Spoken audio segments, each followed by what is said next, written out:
सत्संग जिसको भी मिलता है उसको परमात्मा मिल जाते हैं, उसको भगवान मिलते हुए चले जाते हैं। भाइयों बहनों, इस सत्संग की विधा बड़ी प्यारी विधा है। अनेक कथा प्रसंगों के माध्यम से सत्संग की महिमा गाई गई। एक बार देवर्षि नारद के मन में भी आया कि सत्संग किसे कहते हैं, इसकी महिमा क्या होती है, इसकी गौरव गरिमा क्या होती है।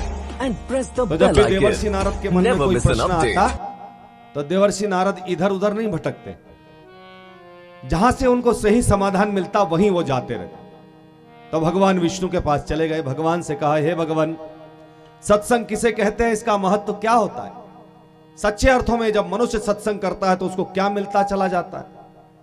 तो जैसे देवर्षि नारद का प्रश्न भगवान ने सुना तो भगवान विष्णु जी को बड़ा आनंद आया और उन्होंने कहा, हे देवर्षि नारद, आपने प्रश्न बड़ा अच्छा किया है और इस प्रश्न का समाधान मैं नहीं करूंगा, इस प्रश्न का समाधान तुमको मृत्युलोक में जाओगे तो वहां मिल जाएगा।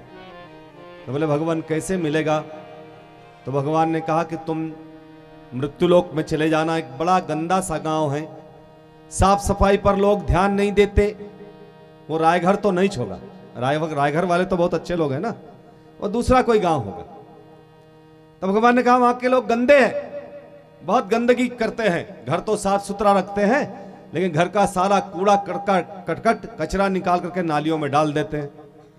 तो बोले, वो गांव के लोग बड़े गंदे गंदे रहते हैं। तो बोले, तुम उस गांव में जाना, एक पीपल का पेड़ है, उसके नीचे नाली बह रही है, उस नाली में एक मोटा सा हट्टा कट्टा सा कीड़ा है और वो कीड़ा वहां पर बिलबिला रहा है।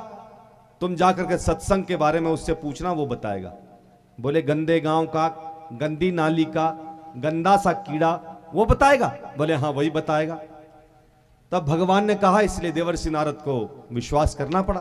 देवर्षि नारद वहां से उस गंदे से गांव में आ गए, पीपल के पेड़ के नीचे उस नाली के पास चले गए।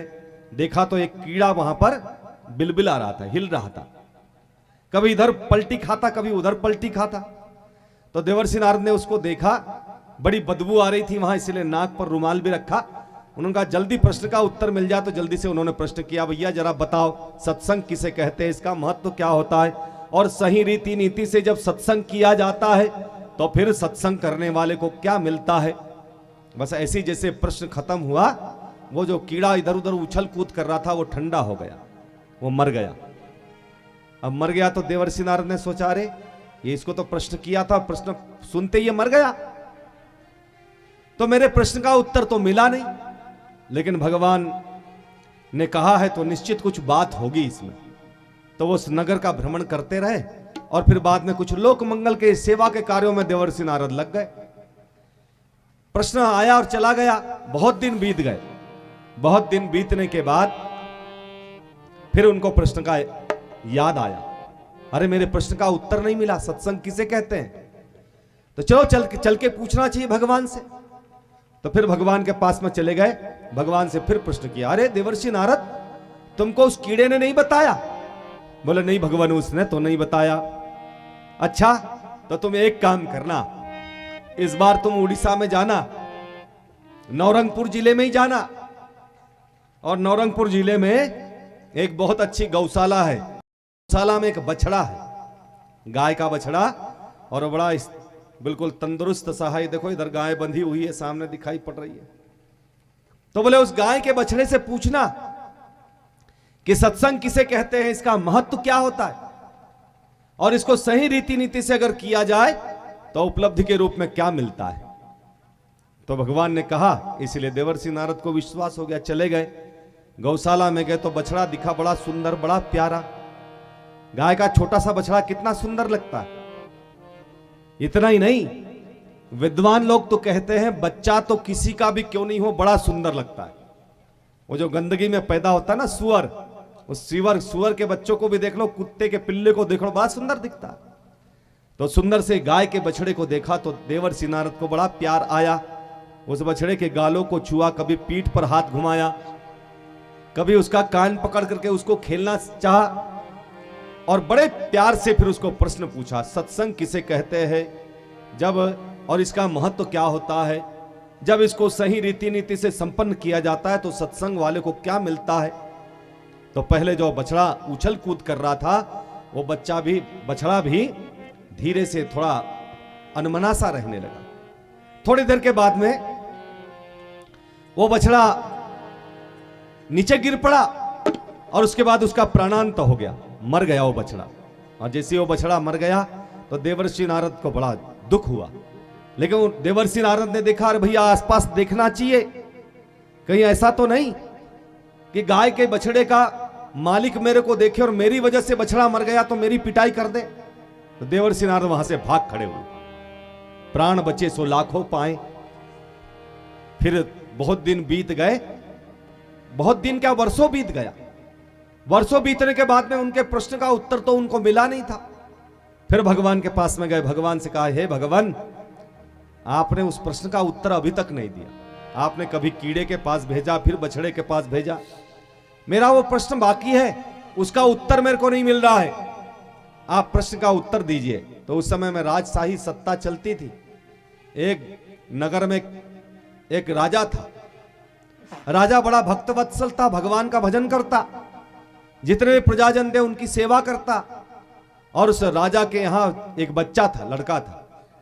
और उस लड़का भी माता पिता के संस्कार पाए हुए थे, तो वो भी लोगों की सेवा करता था। तो देवर्षि नारद से भगवान ने कहा, तुम उस नगर में जाओ, उस नगर के राजा का बेटा इस समय में प्रजा की सेवा में लगा हुआ है, भगवान का भजन करता है और लोगों की सेवा में लगा रहता है, और अभी इस समय में भी लोगों की सेवा कर रहा है। देवर्षि नारद, तुम जाना और जाकर के उस राजा के लड़के से, राजकुमार से ये प्रश्न पूछना, वो राजकुमार तुम्हारे प्रश्न का उत्तर देगा। तो देवर्षि नारद ने तुरंत हाथ जोड़े। उन्होंने कहा, भगवान, आप जब जब नीचे भेजते हो इस प्रश्न के उत्तर को पाने के लिए, तो जब मैं प्रश्न करता हूं तो वो प्रश्न जिससे करता हूं वो मर जाता है। आप इस बार भी एक राजा के लड़के से प्रश्न पूछने के लिए भेज रहे हो, और उस राजा के लड़के से मैंने प्रश्न पूछा और प्रश्न सुन के कहीं वो मर गया तो ये गांव के लोग मेरी पिटाई कर देंगे, मेरे को मारेंगे। सो भाई भगवान, आपको बताना तो बताओ, अब मैं किसी के पास नहीं जाता। तो भगवान ने कहा, अरे नहीं बेटा, तुम जाओ, तुम्हारे प्रश्न का उत्तर मिलेगा। सचमुच मिलेगा कि आप मृत्युलोक में मेरी पिटाई तो नहीं करना चाहते हो? तो बोले, नहीं, पिटवाई नहीं करना चाहते हैं, तुम तो जाओ, तुमको उत्तर मिलेगा। देवर्षि नारद मृत्युलोक में चले आए। राजा का बेटा राजकुमार जनता की सेवा में लगा हुआ था, हर एक की समस्या सुनता, समस्या का समाधान करता, सारी की सारी प्रजा उस राजकुमार की जय जयकार करते। देवर्षि नारद पहुंचे और पहुंच करके देवर्षि नारद ने प्रणाम किया। तो देवर्षि नारद से भी उस राजकुमार ने पूछा, क्या बात है, आपको भी कुछ चाहिए? तो देवर्षि नारद ने कहा, मेरा एक प्रश्न है, मैं प्रश्न पूछना चाहता हूं। तो बोले, हाँ पूछो। तो बोले, लेकिन प्रश्न पूछने में संकोच हो रहा है। क्यों, किस बात का संकोच? बोले, अभी तक जिससे प्रश्न पूछा वो मर गया, कहीं मैं आपसे प्रश्न पूछूं और आप भी मर गए तो बोले, नहीं, ऐसा नहीं होगा। बोले, क्यों नहीं होगा? अरे बोले, भाई आप प्रश्न पूछो, नहीं होगा, हमारा विश्वास है। तो बोले कि ये बताओ, सत्संग किसे कहते हैं, इसकी गरिमा क्या होती है, और जब भी कोई सत्संग सच्चे मन से करता है तो उसको उसके लाभ क्या मिलते हैं। तो इधर से डर लग रहा था कहीं ये प्रश्न सुन करके ये राजकुमार मर न जाए, लेकिन राजकुमार मरा नहीं, मुस्कुराने लगा, और मुस्कुरा करके उसने कहा, सत्संग का महत्व ही तो है। जो किसी समय मैं एक गंदी नाली का कीड़ा था, आपका थोड़ी देर का सानिध्य मिला तो मैं उस गंदी नाली के कीड़े की जीवन से मुक्त हुआ आपके सानिध्य के कारण। और गंदी नाली का कीड़ा अगले जन्म में गाय का बछड़ा बनकर के पैदा हुआ, और गाय का बछड़ा बनकर के जब पैदा हुआ तो आप ज्यादा देर के लिए मेरे पास आए थे, आपने मेरे गालों को चूमा था, आपने मेरे कानों को पकड़ा था, आपने मेरी पीठ पर हाथ फिराया था, आपने मुझे बहुत प्यार किया था। बस उतने देर के सानिध्य का लाभ था कि मैं इस जन्म में एक राजा का बेटा राजकुमार बनकर के पैदा हुआ हूं। सत्संग की ही महिमा है कि एक गंदी नाली का कीड़ा पहले बछड़ा बना और अब मनुष्य बन गया। सत्संग की बड़ी अपार महिमा है भाइयों बहनों। जब एक गंदे नाली के कीड़े के जीवन में सत्संग परिवर्तन कर सकता है, तो हम तो इस जीवन में, मनुष्य के जीवन में पैदा हुए हैं, हमारे अपने जीवन में भी सत्संग बहुत कुछ दे सकता है। Subscribe now and press the bell icon. Never miss an update.